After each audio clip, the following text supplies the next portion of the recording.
अस्सलाम वालेकुम viewers, welcome back to my YouTube channel daily tips with अस्मा।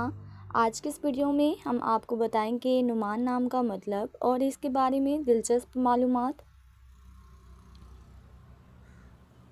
नुमान नाम का शुमार लड़कों के नामों में होता है। नुमान एक इस्लामी नाम है। नुमान नाम की इब्तदाई तारीख अरबी ज़ुबान से निकलती है।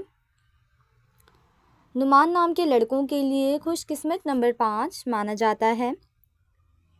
माहिरीन के मुताबिक नुमान नाम के लड़के बहुत संजीदा होते हैं।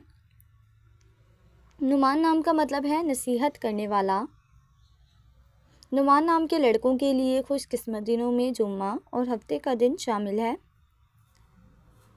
नुमान नाम के अफराद के लिए मुवाफिक रंगों में काला, नीला और बनफशी रंग शामिल है।